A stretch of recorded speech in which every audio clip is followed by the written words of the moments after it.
Top 8 poisonous plants. Gardens are generally safe and interesting places, and children often love spending time in them. But gardens aren't always designed with children in mind. Supervising your child is the best way to avoid danger in the garden or anywhere else, but this isn't always possible. This means it's very important to make the garden safe. You can do this by avoiding growing poisonous plants and dangerous plants.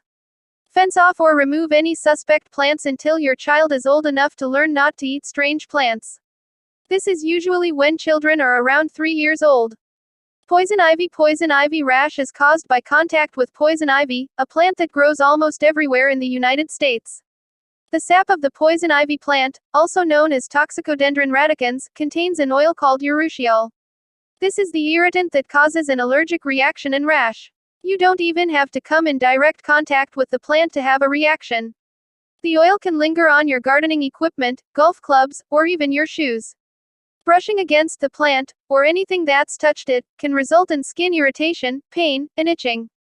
Here's how to spot the danger, and what you can do if poison ivy gets too close. The allergic reaction caused by poison ivy is known as contact dermatitis. It happens when your skin comes into contact with an irritant, such as urushiol. Poison ivy exposure can result in thin red lines on the skin when you've brushed against the edge of the leaves directly. If you touch pets that have the oil on their fur or touch clippings when emptying the mower bag, the rash can cover a larger area. Classic symptoms that you've come into contact with poison ivy include swelling, redness, itching, painful blisters, difficulty breathing. If you inhale smoke from burning poison ivy, the rash may begin appearing within 12 hours. It can take a few days to fully develop. Its severity depends on how much urushiol you get on your skin. If you know you touched poison ivy leaves, you won't need to see a doctor for an official diagnosis. If you do decide to visit your doctor, they can diagnose a poison ivy rash by looking at your skin. No other tests, such as a biopsy, will be needed. Your doctor may order tests to help identify the cause of your symptoms if they're not sure poison ivy caused the rash. Several common skin issues can cause red, itchy rashes.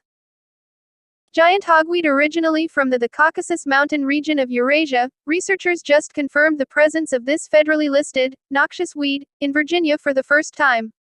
The state now joins Maine, Massachusetts, Vermont, Connecticut, New York, Pennsylvania, North Carolina, Michigan, Illinois, Washington, and Oregon as hosts to this non-native plant. Naturalists intentionally brought the species here in the early 1900s, as its size and enormous flowers made it desirable for ornamental planting. However, the average giant hogweed produces a whopping 20,000 seeds that can fall 30 feet from the plant and travel even farther through wind or water.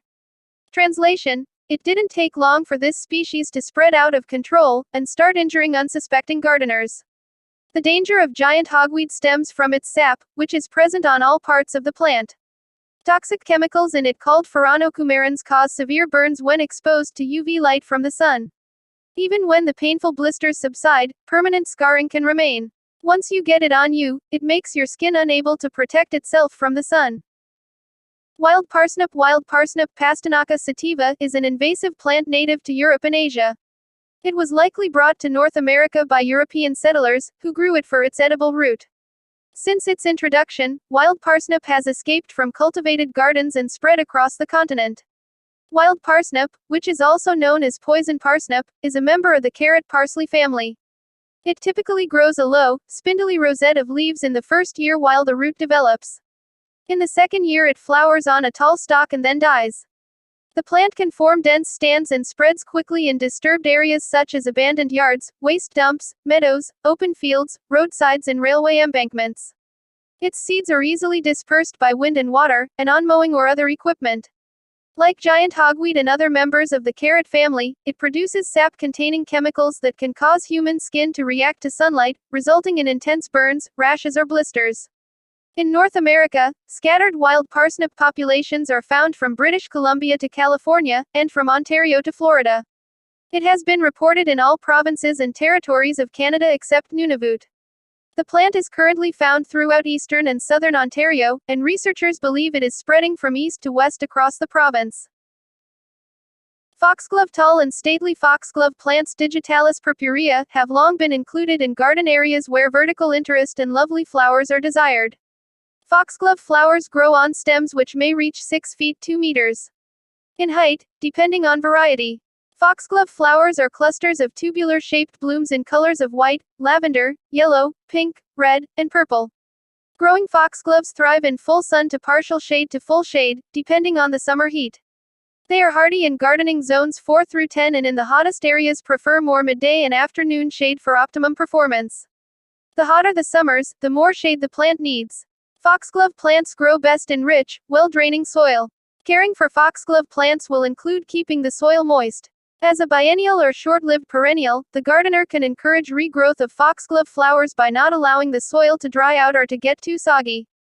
Foxglove flowers may be grown from seed, producing blossoms in the second year. If flower heads are not removed, foxglove plants reseed themselves abundantly. Using them as cut flowers can decrease reseeding. This plant looks like a wild carrot or an unusually big parsley plant because of the umbrella-like bunches of tiny white flowers and distinctive leaves. But it might be poison hemlock if you see purple blotches on the stem, a ridged fruit, or if it grows especially big 3 to 7 feet tall. It also has separated leaves that look similar to parsley. It can poison humans and livestock when eaten. You could also get sick if you absorb plant oils through your skin. Bitter nightshade. Bittersweet nightshade is a slender perennial vine or semi-woody shrub found throughout King County, especially in creeks and wetlands, as well as field edges, gardens, parks, and roadsides. This plant is toxic to people, pets, and livestock. Leaves are dark green to purple tinged. Mid-May to September, produces star-shaped purple flowers with stamens fused in a prominent yellow cone. Flowers followed by round or egg-shaped berries that ripen from green, to orange, to bright red. All stages of berry can grow on same plant. Spreads by seed, as well as stem and root fragments. Bittersweet nightshade is not on the Washington State noxious weed list and property owners are not required to control this plant. However, in King County, it is classified as a weed of concern and control is recommended, especially in natural areas that are being restored to native vegetation and along stream banks where nightshade can interfere with fish habitat. Although this is not the same plant as deadly nightshade or belladonna, an uncommon and extremely poisonous plant, bittersweet nightshade is somewhat poisonous and has caused loss of livestock and pet poisoning and, more rarely, sickness and even death in children who have eaten the berries. Fortunately, bittersweet nightshade has a strong, unpleasant odor, so most animals will avoid it, and poisonings from this plant are not very frequent. The entire plant contains solanine, the same toxin found in green potatoes and other members of the nightshade family, and it also contains a glycoside called dulcamerine, similar in structure and effects to atropine, one of the toxins found in deadly nightshade. The toxin amount varies with soil, light, climate and growth stage. Ripe fruits are generally less toxic than the leaves in unripe berries, but even ripe berries can be poisonous. Ginseng wheat. Possibly native to Central America, the plant is considered an invasive species throughout much of the northern hemisphere. It was used by Algonquin Indians in eastern North America, among other indigenous peoples of the Americas, as a hallucinogen and intoxicant. The leaves contain potent alkaloids, notably hyoscyamine and hyoscine, and all parts of the plant are poisonous if ingested. This strong-smelling nightshade herb has thick stems that grow 4 feet tall, with leaves up to 3 inches long. Nectar from the white, trumpet-shaped flower could make you sick, along with the leaves, and even the seeds, which some people use to get high.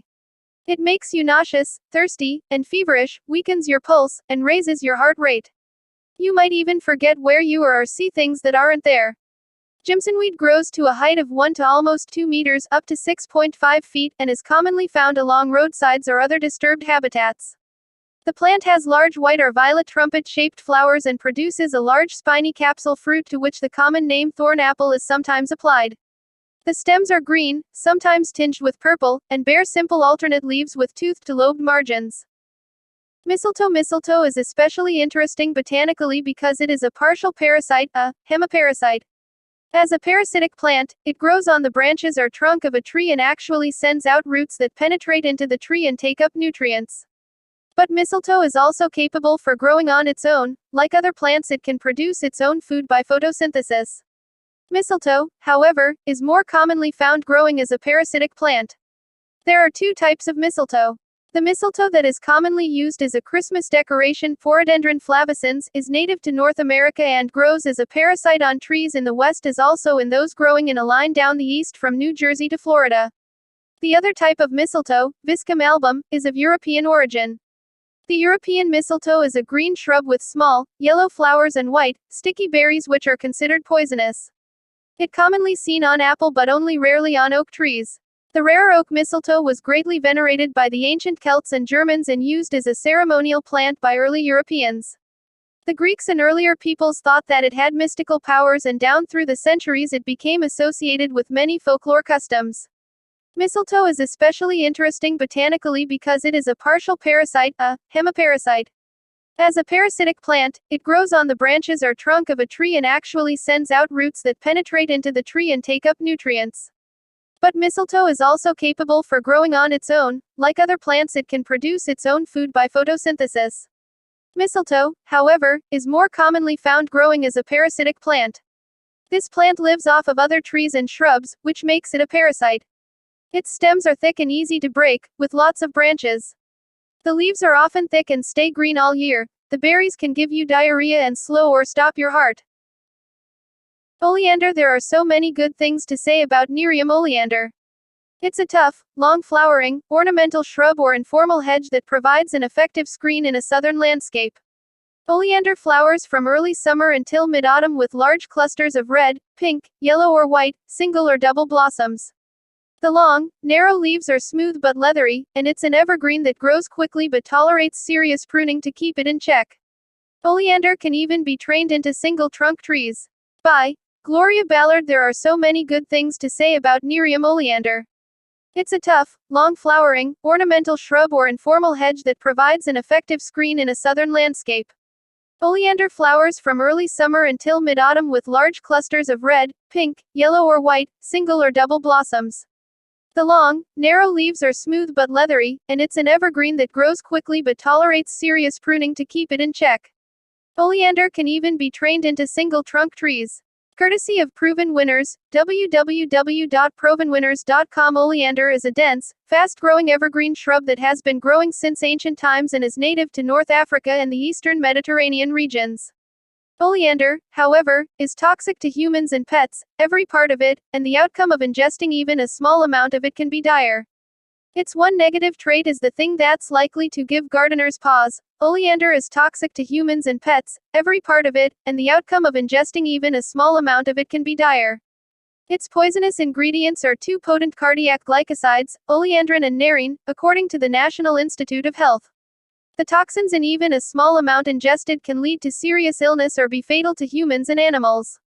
Symptoms of poisoning include serious heart rhythm disorders along with nausea and vomiting, cramping and bloody diarrhea. It also causes confusion, dizziness, weakness, drowsiness and visual disturbances, according to the NIH. But in subtropical regions, where oleander's sturdy foliage and sweetly fragrant flowers are equally at home in a deep south ornamental garden or alongside southern highways, this shrub can be an attractive addition to the landscape, as long as you heed the warning. Thank you for watching.